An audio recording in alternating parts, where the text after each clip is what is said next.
नेवता छठ माई के, नेवता छठ माई के ले लाए बिलाई मौसी संगे बोलवले अइहा।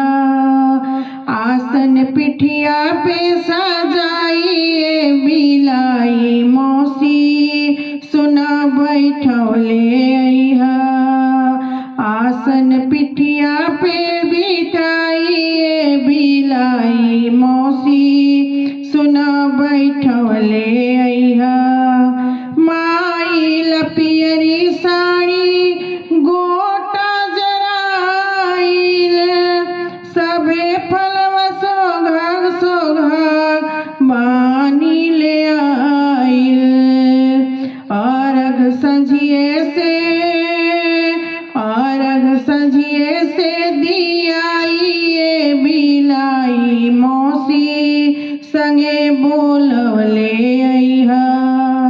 अर्घ संझिए से दियाइए बिलाई मौसी संगे बोलवले अइहा।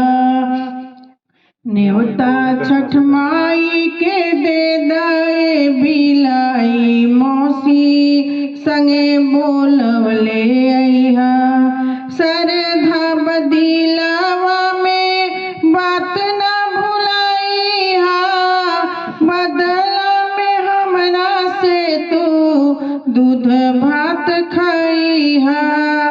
सरधा बदिलवा में बात न भुलाइहा, बदला में हमरा से तू दूध भात खइहा।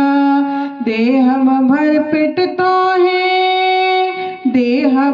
पेट तोहे खिलाइए बिलाई मौसी संगे बोलवले अइहा। नेवता छठ माई के ले लाए बिलाई मौसी संगे बोलवले अइहा। बेटी के बात माना माई के ले आइहा, साझे से रहिया घाटे भोरे चली जाइहा। बेटी के बात माना माई के ले आइहा, साझे से रहिया घाटे भोरे चली जाइहा। भोरे का देव तोहर विदाई बिलाई मौसी संगे बोलवले अइहा।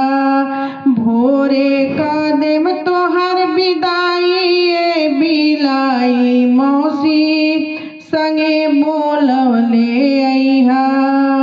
नेवता छठ माई के ले लाए बिलाई मौसी संगे बोलवले अइहा। आसन पिठिया पे सजाइए बिलाई मौसी सुना बैठवले अइहा, सुना बैठवले।